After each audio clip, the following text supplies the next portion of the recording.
Alright guys, Murphs here, and today I want to talk about cut shells. Now for those of you who don't know, cut shells are a field expedient method in order to produce a improvised slug. Now this has been espoused as a method of being able to improvise a slug for a couple of different purposes. Now one of the great things about shotguns is that you have a wide variety of shells that you can run through a shotgun. You've got birdshot, buckshot, slugs, less than lethal type loads. All kinds of stuff can be fed through a shotgun. However, as much as that's great from a versatility outlook, it is problematic from an ammunition supply standpoint, especially since each one of those cartridges are good at doing a specific thing. Now, in my lifetime, we've gone through 3 different ammo shortages now since I've become an adult. And this is a trend that's been going on for a long time. There have been plenty of different things over the years that have caused shortages in ammunition supply. So it's not infrequent for people, especially if they did not necessarily have a lot of the necessary ammunition stockpile beforehand, to turn to cut shells as a manner to be able to get more out of their shotgun, to get more versatility out of the system. And it's an interesting option. However, there are some pros and cons that have to be discussed in order to better understand what it is you're getting out of the system when you resort to this. Now, what are cut shells? Like, what's the process that's involved? Well, in order to manufacture a cut shell, you take a shotgun shell, probably most likely a birdshot, some type of either game load or target shooting load of some sort. And you hold it up to the light or use a flashlight or something like that so you can figure out where exactly the shot cup is located. And then from there, you take some type of cutting implement, preferably not scissors, we'll talk about why, and you cut around that shell in a single turn spiral type setup. Now what do I mean by that? And let me clarify that a little bit. Your end point should be above or below your start point by, a quarter or less of an inch. And you do that so that you don't necessarily accidentally connect the two and then just wind up cutting the shell in half, because that's not going to be helpful to anybody involved at this point. You still need the shell to retain some rigidity, and you're massively compromising its overall structural integrity whenever it is that you make this cut. We'll get into that more here in a minute. Now, normally when you fire an unmodified shotgun shell, the expanding gases press against the shot cup, which then forces the wad with its shot and all that kind of stuff through the crimped end of the shotgun shell, down the bore, out the muzzle, and then projected onto its target. When you cut the casing, the goal is for the shot cup to not force its way through the crimp, for the actual spiral cut that you made to be the new weak point that separates from the base of the shotgun shell and propels the entire remainder. So the outer part of the shotgun shell, as well as the wad and the shot and all that kind of stuff, down the bore and out the muzzle. Now, there's a couple things that we have to discuss with this overall process, because there's quite a bit to unpack here. First off, compromising the structural integrity. Once you make that cut, it is very likely that the shotgun shell is going to no longer remain straight. It's actually going to get a little bit of a curvature to it.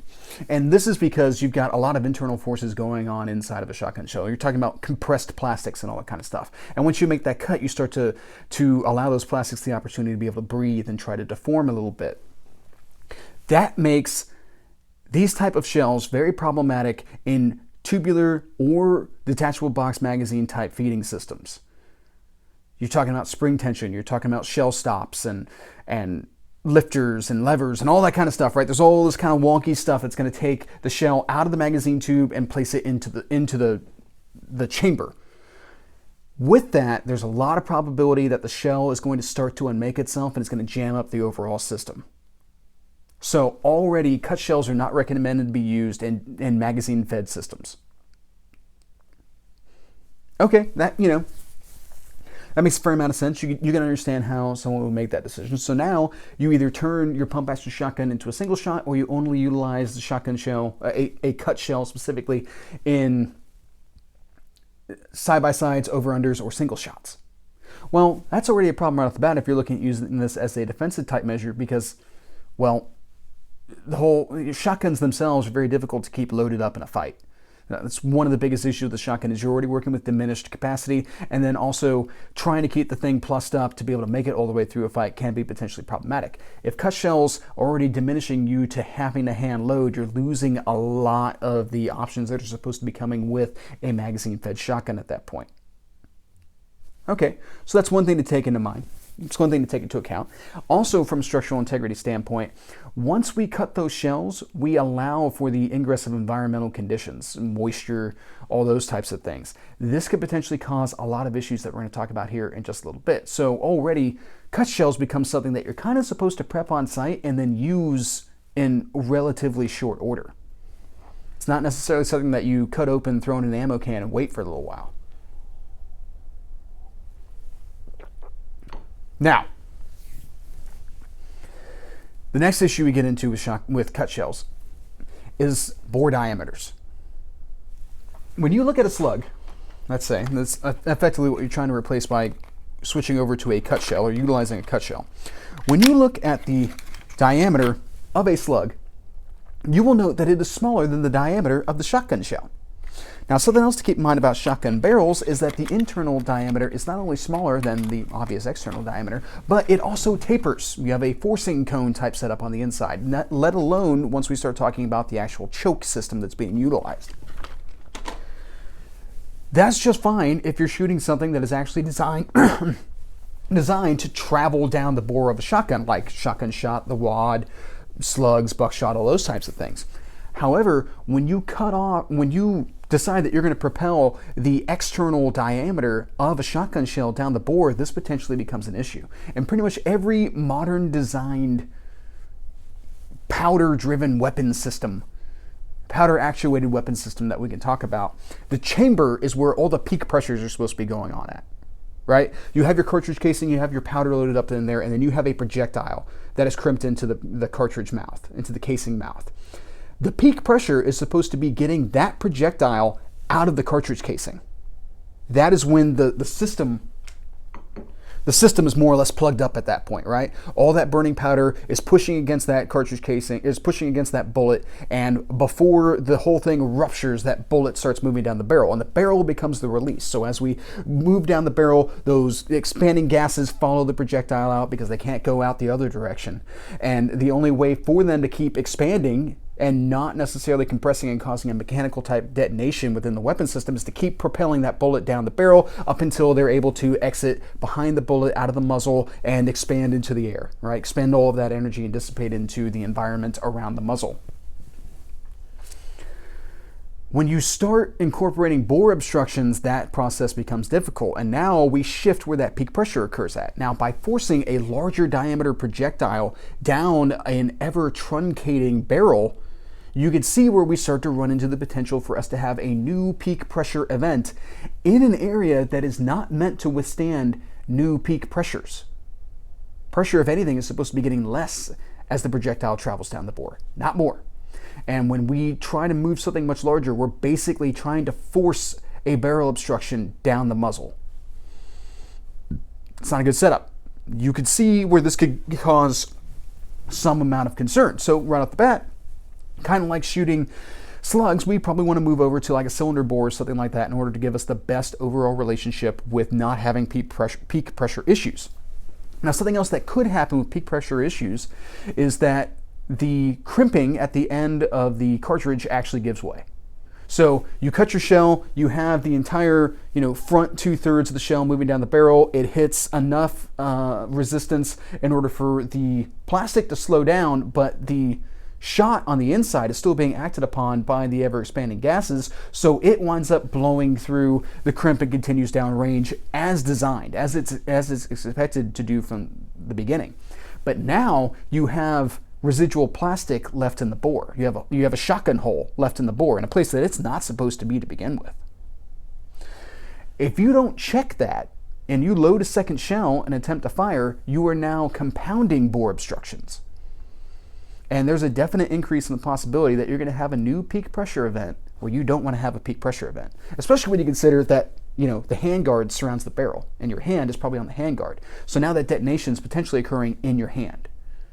It's not a good outcome. So by switching over to Cut shells, we have to make sure that we check the bore to make sure it's free of obstructions every time we shoot the system.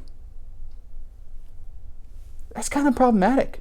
If you're in a scenario, if you're in a fight and you're trying to utilize this stuff, that's not going to be okay. Now, if you're just out hunting, which has been done in the past, cut shells have been used to take deer.